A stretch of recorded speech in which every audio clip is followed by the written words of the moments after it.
அண்மையிலே திரு மதிப்பிற்குரிய தினேஷ் குணவாதன் அவர்கள் என்னை திரு வரதராஜ பெருமாள் அவர்களுடன் ஒப்பிட்டு முன்பு வரதராஜ பெருமாள் அவர்களுக்கு நடந்த அதே கதிதான் விக்னேஸ்வரனுக்கும் நடக்கும் என்றும் அவர் போன வழியிலேயே நானும் செல்வதாக அவர் கூறியிருக்கின்றார்.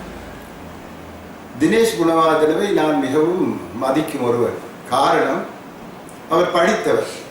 தன்னுடைய தகப்பனாரை போன்று அமெரிக்கா எல்லாம் சென்று பல பட்டங்கள் வேண்டி கொண்டு வந்தவர். தகப்பன் இறந்ததன் பிற்பாடுதான் அவர் அரசியலுக்குள் நுழைந்தார். அவர் படித்தது நான் படித்த அதே ராயல் கல்லூரியில். மூன்றாவது, அவர் பிலிப் குணவாதனவினுடைய மகன். ஆகவே அவரை நான் கனம் பண்ணுகின்றேன், மதிக்கின்றேன். அப்பேற்பட்ட படித்த ஒருவர் இப்பேற்பட்ட ஒரு விடயத்தை கூறியது எனக்கு மிகவும் மனவருத்தத்தை தருகின்றது. காரணம், அன்று திரு வரதராஜ பெருமாள் அவர்கள் தான் தோன்றித்தனமாக வடகிழக்கு மாகாணங்களை தனியான ஒரு அரசாங்கம் என்று நிறுவுவதாக அவர் பிரகடனம் செய்தார். ஆனால் நான் பேசுவது எல்லாம் அவ்வாறான பிரகடனம் அல்ல. நான் கூறுவது சமஷ்டி சம்பந்தமாக. சமஷ்டியால் நாடு பிரிவடையாது என்ற காரணத்தினால் நாட்டு மக்கள் அனைவரும் ஒரே நாட்டினுள் இருந்து கொண்டு தங்களுடைய இடங்களுக்குள் தங்களுடைய அரசாங்கங்களை நிறுவி தங்கள் பிரச்சனைகளை தாங்களே தீர்த்து கொள்ளும் ஒரு விதத்திலே அந்த சமஷ்டி அரசாங்கத்தை நிறுவுவது சம்பந்தமாகத்தான் நான் கூறியிருக்கின்றேன். அதை விட்டு சமஷ்டி என்றால் பிரிவினை என்ற ஒரு கருத்தை அவர் இப்பொழுது கூறியிருக்கின்றார். இதை பற்றி நான் அவருடைய தகப்பனார் கூறியதை நான் கூற எனக்கு ஆசைப்படுகின்றேன். 1956ஆம் ஆண்டிலே திரு SWRD பண்டாரநாயக்கா பிரதம மந்திரியாக வந்தபோது அவருடைய அமைச்சரவையிலே இவருடைய தகப்பனாராகிய பிலிப் குணவாதன் அவர்கள் இருந்தார்கள். அவர் ஒரு இடதுசாரி தலைவர். அந்த காலத்திலே ராயல் கல்லூரியிலே இடதுசாரிகளை கூட்டங்களுக்கெல்லாம் அழைக்க மாட்டார்கள். முதலாக ஒரு இடதுசாரி தலைவரை ராயல் கல்லூரிக்கு அழைத்ததே நான் தான். 1958ஆம் ஆண்டு என்று நினைக்கின்றேன். இந்த நெற்காணி சட்டம் சம்பந்தமாக, ப்ரடிலேண்ட்ஸ் ஆக்ட், நெற்காணி சட்டம் சம்பந்தமாக பேசுவதற்கு அவரை நான் அழைத்திருந்தேன். வந்திருந்தார், பேசினார். பேச்சின் பின்னர் மாணவர்கள் சிலர் கேள்விகள் கேட்டார்கள். அவர்களுக்குள்ளே ஒருவர் கேட்டார், சமஷ்டி பிழையா என்று. உடனே அவருடைய பதில் என்ன? ஏன் சமஷ்டி பிழையா என்று கேட்கின்றீர்கள்? எங்களுடைய பிரதம மந்திரி 1926ஆம் ஆண்டு ஆக்ஸ்போர்ட் பல்கலைக்கழகத்தில் இருந்து இலங்கைக்கு வந்தபோதே அவர் இலங்கைக்கு சமஷ்டி அரசியல் தான் பொருத்தமானது என்று அவரே கூறியிருக்கின்றார்.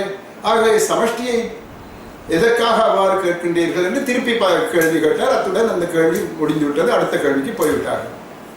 ஆகவே சமஷ்டி என்பதிலே பிழை இல்லை என்பது இவருடைய தகப்பனாரின் கருத்து. மகனுடைய பேச்சை பார்த்தால் சமஷ்டி என்றால் பிரிவினை என்ற ஒரு கருத்தை அவர் எடுத்து எப்படி வருகின்றார். இது மனவர்த்தத்துக்குரியது. உண்மையிலே நாடுகளை பிரிக்காது வைத்திருக்க வேண்டும் என்றால் அங்கு சமஷ்டி அரசியல் யாப்பு ஒன்று இருப்பதுதான் முக்கியமாக தேவைப்படுகின்றது. இந்தியாவை எடுத்து பார்த்தோமானால் 1967ஆம் ஆண்டு வரையிலே ஒவ்வொரு விதமாக தமிழ் தலைவர்கள் கூறிக்கொண்டு வந்தாலும் CN அண்ணாதுரை அவர்கள், அறிஞர் அண்ணா அவர்கள் கூறினார்கள். 1967 அல்லது 68 என்று நினைவு இருக்கின்றது. கூறினார், நாங்கள் ஒரே பாரதத்தின் கூறுகள் என்ற முறையிலே அவரவர்களுடைய மொழிகளை பேசும் ஒவ்வொரு அலகுகள் சேர்ந்து இந்த இந்திய நாட்டை பலப்படுத்த வேண்டும் என்ற அந்த கருத்தை அவர் முன்வைத்தார். ஆகவே அந்த கருத்தின் அடிப்படையிலே இன்று வரையிலே இந்தியா தமக்குள் அந்த பிரிவினைகள் இருந்தாலும் ஒன்றுபட்ட ஒரு நாடாக அவர்கள் இருந்து வருகின்றார்கள். இங்கிலாந்தை எடுத்து பார்த்தீர்கள் ஆனால் அண்மையிலே ஸ்காட்லாந்து நாடு பிரிந்து போக வேண்டுமா என்று அங்கு தேர்தல் நடைபெற்றது. இல்லை, நாங்கள் பிரிந்து போக மாட்டோம், இங்கிலாந்துடன் சேர்ந்துதான் இருப்போம், பிரித்தானியாவில் சேர்ந்துதான் இருப்போம் என்று கூறினார்கள். கனடாவை எடுத்து பாருங்கள். கியூபெக் நாடு, பிரான்சிய மொழியை பேசும் அவர்கள், மற்றவர்கள் எல்லோரும் ஆங்கில மொழி பேசுபவர்கள், பிரிந்து போகின்றீர்களா என்று கேட்டதற்கு இல்லை, நாங்கள் உங்களுடன் சேர்ந்து ஒரு சமஷ்டி அரசியல் யாப்பின் கீழே தொடர்ந்து இருப்பதற்கு நாங்கள் ஆசைப்படுகின்றோம் என்று கூறினார்கள். ஆகவே எந்த ஒரு நாடும் சமஷ்டியை ஏற்றுக்கொண்டதன் பிற்பாடு நாட்டை பிரிக்க எத்தனிக்கவில்லை, நாட்டில் சேர்ந்து வாழத்தான் அவர்கள் நடவடிக்கைகள் எடுத்திருந்தார்கள். ஆகவே திரு மதிப்புக்குரிய தினேஷ் குணவாதன் அவர்கள் கூறியது எங்களுக்கு மன வருத்தத்தை தருகின்றது. உங்களுடைய கட்சியினுடைய தலைவர்கள் இருக்கும்போது வடமாகாண சபை விக்னேஸ்வரன் எதற்காக இந்த அரசியல் யாப்பு சம்பந்தமான முன்மொழிவுகளை முன்வைக்கின்றார் என்றெல்லாம் கேள்வியை கேட்டிருந்தார். இது கூட படித்த ஒருத்தரால் சொல்லப்படும் ஒரு விடயமாக எனக்கு படவில்லை. ஏனென்றால் ஜனநாயக முறைப்படி இந்த நாட்டில் உள்ள சகல மனிதர்களும் சகலரும் ஒவ்வொருவரும் எனக்கு இப்பேற்பட்ட ஒரு அரசியல் யாப்பு தான் தேவை என்று கூறுவதற்கு அவர்கள் குறித்திருக்கின்றது. இப்பொழுது இருக்கும் அரசியல் யாப்பு பிழை, இன்னொரு நல்லதொரு யாப்பு தேவை, அது இவ்வாறு தான் இருக்க வேண்டும் என்று ஒவ்வொருவருமே கூற முடியும். நாங்கள் கூறுவதிலே எந்த விதமான பிழையும் இல்லை. ஒன்று. இரண்டாவது, எங்களுடைய கட்சி தீர்மானித்துத்தான் எப்பேற்பட்ட முன்மொழிவுகளை முன்வைக்க வேண்டும் என்று நாங்கள் இப்பொழுது அரசு ஆராய்ந்து கொண்டு இருக்கின்றோமே ஒழிய கட்சிக்கு புறம்பான விதத்திலே நாங்கள் எதையுமே செய்யவில்லை. ஆகவே இவருடைய அந்த கருத்தும் எங்களுக்கு மனவர்த்தத்தை தருகின்றது. எனக்கு தெரிய வந்தது, வரப்போகும் மே தினத்திலே வடமாகாண சபை பிரிந்து போவதற்காக பிரேரணைகளை கொண்டு வந்து அவர்கள் ஏற்றுக்கொண்டிருக்கின்றார்கள். ஆகவே நாட்டை பிரிக்கப் போகின்றார்கள் என்றெல்லாம் பாரிய விதத்திலே தமிழர்களுக்கு எதிராகவும் வடமாகாண சபைக்கு எதிராகவும் எனக்கு எதிராகவும் பலவிதமான பேச்சுக்களை பேசுவதற்கு எதிர்கட்சிகள் ஒன்றாகி ஒருமித்து பேசிக்கொண்டு வருகின்றார்கள் என்று அறிய வருகின்றது. நான் அவர்களிடம் ஒன்றை கூற விரும்புகின்றேன், யுஎன்பி அரசாங்கத்துக்கு எதிராக கூற விரும்புகின்றேன்.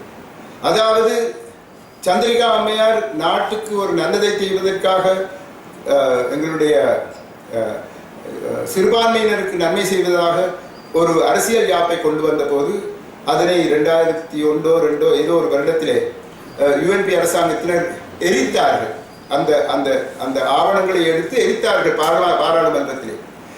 எப்பொழுதாவது எங்களுடைய சிறுபான்மை மக்களுக்கு சாதகமான ஒரு விதத்திலே நடவடிக்கைகள் எடுக்கும் போது அவர்களுக்கு எதிர்கட்சியினர் அதை தங்களுக்கு சாதகமாக பாவிக்கும் விதத்திலே தமிழர்களை தான் மிகவும் கெடுதியாக கூறி